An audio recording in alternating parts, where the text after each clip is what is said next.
Fala pessoal, tudo bem com vocês? Vamos falar de Grêmio e Fluminense, oitavas de final da Libertadores, com o Diego Costa fora, Bright White vai ser titular e o Monsalve. Aliás, eu vou te contar mais bastidores sobre a contratação do dinamarquês. Carbajo de saída mesmo, hein? Chega mais, eu sou o Chico Garcia, inscreva-se no canal e vamos juntos.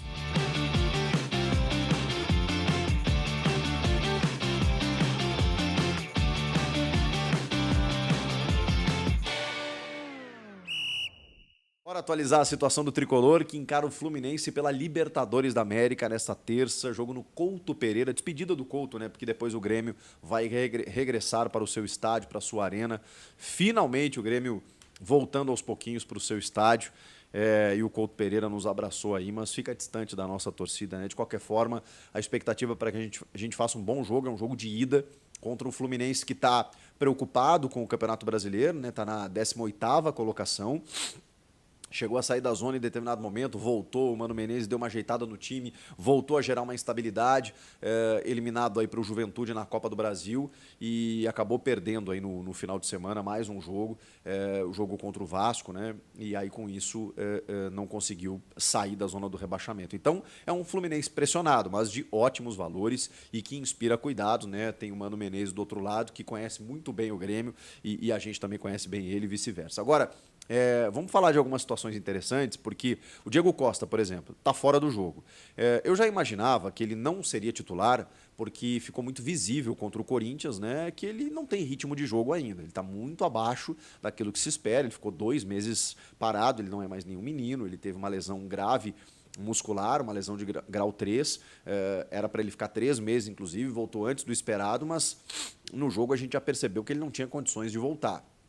E ele voltou a sentir dores no pubis, e com isso o Grêmio já tratou de preservar e tirou ele desse confronto. Menos mal que hoje estamos com, né, digamos assim, excesso, não digo, né, mas abundância de centroavantes. Né? Tem o Arezzo, né, o Matias Arezzo, que não está jogando tanto, aí o Renato colocou ele nos primeiros jogos, depois não botou mais.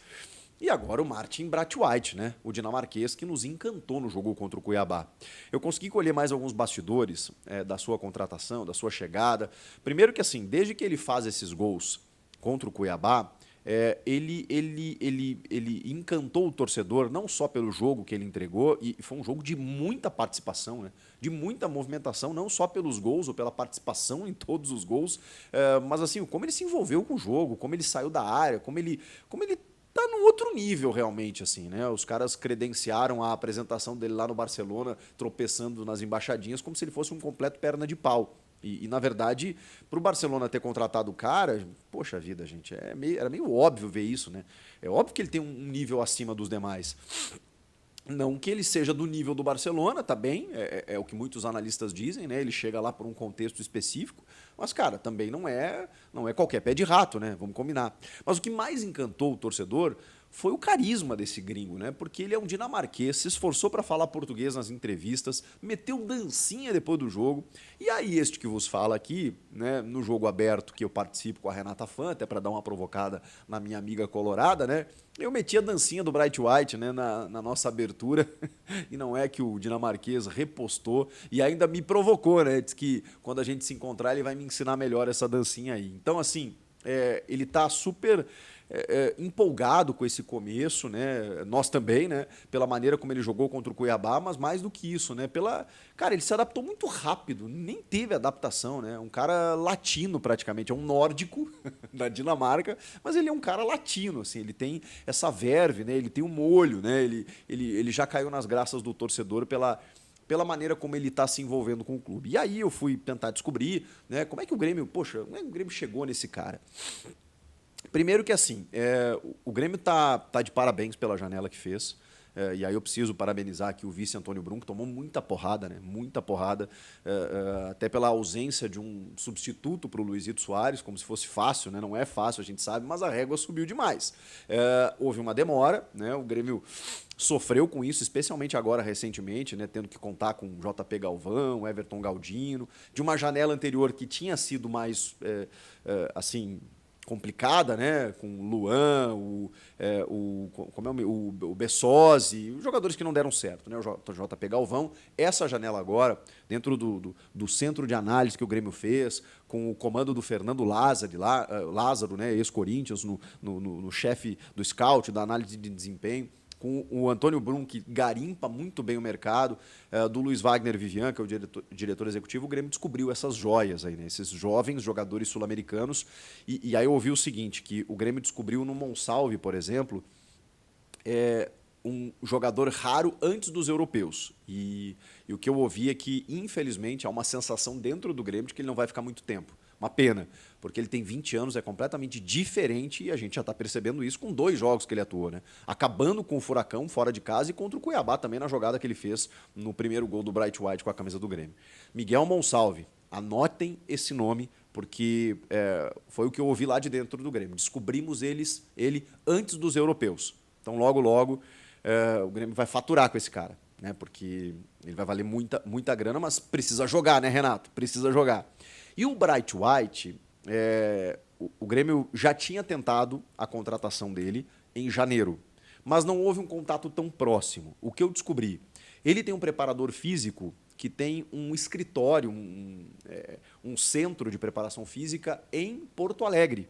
E aí as conexões começaram, né? O preparador físico dele tem outros profissionais que trabalham na área em Porto Alegre, ele é de Porto Alegre, ele chegou a Barcelona para trabalhar com o Coutinho, Felipe Coutinho, criaram relações, né, ele e o Martin Bright White, a partir dali ele começa a trabalhar com o Bright White, e aí as conexões elas são, né, até que a diretoria consegue chegar no Bright White como uma análise de mercado, como uma análise de um cara que estava fazendo muitos gols, um estudo de um cara que estava fazendo muitos gols na Série B da Espanha, até que veio o contato. E ele estava praticamente fechando com o Olympiacos da Grécia, estava em Atenas com a família, e nesse último contato, aí já com ele em Atenas mesmo, a diretoria do Grêmio chegou no Bright White e disse assim, olha só, se for por dinheiro, eu não vou te convencer. Você vai ficar aí na Grécia e vai fazer uma temporada, 2, sei lá, você vai jogar aí no futebol grego. Agora, o que eu tenho para te oferecer, foram essas as palavras para Martin Bright White. O que eu tenho para te oferecer é que você tenha a possibilidade de viver algo que você nunca viveu na carreira. Você pode se tornar ídolo de uma torcida que tem a população maior do que a da Dinamarca. Você pode se tornar ídolo de uma torcida que tem mais gente do que toda a população do seu país. Os caras são apaixonados, amam futebol. O que nós fazemos aqui torcendo é único no mundo e você tem a chance de ser esse cara. Depois que ele ouviu essas palavras, o Bright White falou assim, bom, agora você vai ter que dar um jeito de levar a minha família junto daqui, né? Porque eu estou já pronto aqui para morar em Atenas e eu estou indo para o futebol brasileiro. E ele se encantou pelo projeto, não pelo dinheiro. Cara, e é isso que eu cobro, sabe, da diretoria, dos dirigentes, porque muitas vezes, com dinheiro, não é que seja fácil, também é fácil errar, tá? Com dinheiro, né? Vocês sabem do que eu estou falando, né? Bem perto da gente, assim, do Grêmio, tem gente que erra com dinheiro. Mas sem dinheiro é muito mais difícil.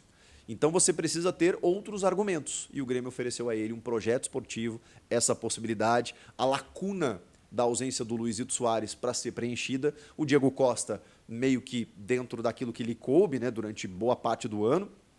Ainda tem muito para ele entregar, mas ele tem contrato só até o final dessa temporada.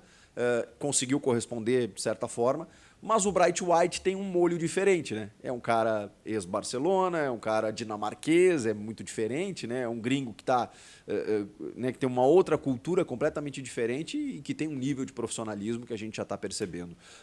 E a convicção da diretoria foi essa. Eu perguntei, né? Cara, mas, poxa, você não sabe se vai dar certo, né? Toda a contratação é de risco, mas se você contratar um cara assim, de um mercado tão distante, né? É uma contratação muito aleatória. Você também corre o risco de dar errado. Tipo o Honda no Botafogo, né? Uma coisa meio né, nonsense, assim. Mas, cara, são grandes jogadores, né? Mas o que eu vi foi o seguinte, não. Eu tinha certeza que ele daria certo. Pelo profissionalismo dele, por tudo que a gente acompanhou, estudou da carreira, conduta dele e tal, a gente tinha certeza. Claro que assim, eu estou falando de um jogo, né? Não quer dizer que ele vai dar certo no Grêmio, mas essa primeira amostra não surpreendeu os caras que lá no Grêmio contrataram Martin Braithwaite. Dando toda essa introdução para dizer que existe uma possibilidade muito grande dele ser titular contra o Fluminense pela ausência do Diego Costa, e aí eu já digo, né, dando a minha opinião, que ele tem que jogar. Depois do jogo que ele fez de estreia, mostrou que está bem fisicamente e o Grêmio precisava de um centroavante, cara, não tem nenhum sentido ele não jogar. Pelo amor de Deus, Renato, não me inventa, ele tem que jogar. E aí tem uma dúvida no sistema. Você muda o esquema de 3 zagueiros, o Kahneman também virou dúvida, né, pelo que eu estava vendo aqui, lá em Curitiba, e o Kahneman, assim, cara, porra, é óbvio que o Kahneman ele é sempre um ídolo para a torcida e tudo mais, mas eu tenho me preocupado com o Kahneman, assim, sabe? Ele está muito marcado pela arbitragem, ele está perdendo tempo de bola, o Kahneman, assim, sei lá, enfim, a informação é de que ele voltou antes do treinamento, ele retornou para a concentração 1 hora mais cedo do que os companheiros, e aí virou dúvida, assim, né? A gente não sabe se o Kahneman vai jogar numa linha de 3 zagueiros, que teria o Gemerson e o Rodrigo Eli. Ou, se ele tirar o Kahneman, né, ele pode botar mais um zagueiro, ou então desmanchar o sistema, reforçar o meio-campo e contar com mais um jogador lá na frente. Ou pode tirar o Pavon para jogar com 2 atacantes lá, né, o Soteldo e o Braithwaite, que eu faria isso, e aí você pode ou povoar o meio ou deixar o sistema de 3 zagueiros. Então a escalação ainda é uma dúvida. Agora, tem um jogador que estava escalado no time titular e que eu não sei se o Renato vai escalá-lo, que trata-se de Felipe Carbajo. Informação do Caliel Dornelles, diz que ele não joga mais pelo Grêmio, negociação concluída com o New York Red Bulls da Major League Soccer dos Estados Unidos. Só que tinha uma informação inicial de que os caras pagariam 3,5 milhões de dólares por ele. O Grêmio pagou 3 milhões de dólares por ele há 1 ano e meio, ou pouco mais de 1 ano, né, na verdade, 1 ano e meio, e estaria até lucrando com a venda dele. Só que agora o modelo, segundo o Caliel Dornelles, é de um empréstimo com opção de compra. Então, claro que essa negociação de empréstimo ela também tem uma compensação e provavelmente ao final dessa temporada aí que ele concluir nos Estados Unidos é opção de compra, não é obrigação de compra. Mas devem ter algumas metas lá que se ele cumprir os caras são obrigados a comprar. Vamos lá, vamos combinar que o Felipe Carbajo nunca foi o jogador, a não ser com alguns lampejos nessa temporada, que a gente imaginou que fosse quando ele chegou com o Luizito Soares do Nacional lá no início da temporada passada. Nem com o Luizito aqui ele conseguiu ser um jogador afirmadíssimo. É um cara discreto, que nunca foi protagonista, nunca foi determinante, que teve o seu espaço como titular, fez, como eu disse, uma meia dúzia de bons jogos, mas sempre teve na sua aura, né, uma expectativa de que ele rendesse tudo aquilo que originou a sua compra, a sua aquisição, e nunca conseguiu comprovar. Então, como o Grêmio tratou dessa contratação do Cristaldo, especialmente, né, com investidores, o Grêmio precisa lucrar com isso, né, precisa recuperar o investimento. Tomara que consiga ao final dessa temporada para o futebol dos Estados Unidos, e aí com isso o Carbajo provavelmente não vai jogar contra o Fluminense, e aí tem que ver, né, se ele vai colocar o PP, se ele vai colocar o Dodge, se ele vai colocar o Edenilson. O Edenilson, aliás, o Edenilson não está inscrito, né? E isso é uma grande lástima, né? Porque já que ele vai sair, o Grêmio já teve que enviar a lista, agora não pode mais mudar. Só o Grêmio classificando para as quartas de final. O Grêmio tem direito a mais 3 alterações nas quartas também. Fez 5 agora e não incluiu o Edenilson. Então é uma perda em termos de reposição quantitativa que o Grêmio vai sofrer com a saída do Felipe Carbajo. E aí, confiantes na partida contra o Fluminense? Eu acho que a gente tem condições de fazer um bom jogo, especialmente se Martin Braithwaite jogar. Eu estou completamente encantado por esse dinamarquês. É uma frase esquisita, mas ela é a mais pura verdade. E você? Comenta aqui, inscreva-se no canal e eu volto na próxima. Tchau!